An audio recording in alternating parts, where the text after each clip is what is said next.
Hey guys, you're listening to my book talk. This is Coffee and Books. Oh yeah, I'm your host Scott. Today we're talking about Terry Jones' Barbarians and Alternative Roman History. I got a lot to go over today, so keep up with me. This book is a BBC book series. It's also a documentary series. You might want to check that out. It's available on the internet. It's everywhere. You might want to definitely take a look into it. Now, Roman history, very large swath of history. Ancient Rome, very powerful, very large kingdom. They considered anyone who wasn't them, being Roman, as barbarian. And this included large swaths of people. And barbarian has a sort of negative connotation to it, basically because over the years of Rome. But these people who we're going to talk about today were very advanced and had technology that wasn't seen for hundreds, if not thousands of years.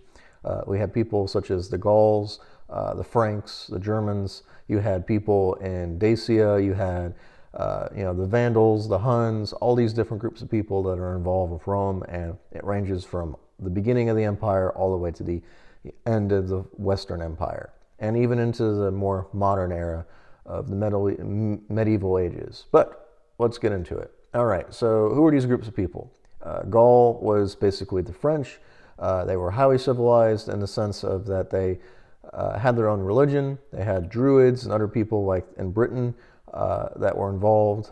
They had, of course, not only their own language and culture, but they had scientific farming equipment and other things that weren't seen, like I said, until the Industrial Revolution. When Rome conquered them for living space, a lot of those people were enslaved or killed, and their culture was lost, which is very sad. But the idea is that Gaul, which was always considered barbaric, was not as barbaric as many people thought. It's the same thing, of course, with the Germans and the British. Different groups of people. Over time, as the empire expanded, there were different emperors that drew lines in the sand and said this is where the barbarians live, but that still didn't matter because there were groups of people that crossed the borders on both sides.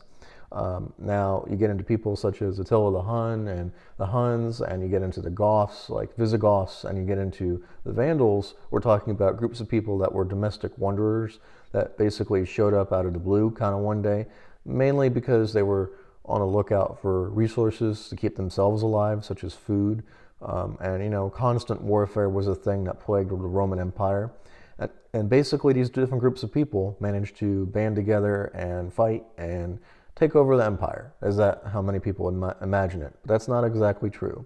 The Roman Empire fell because of its own absurdity. It had its own problems. But, all these other groups of people, while they were advanced, they always just wanted to be just like Rome. Thanks for listening. Don't forget to like and subscribe.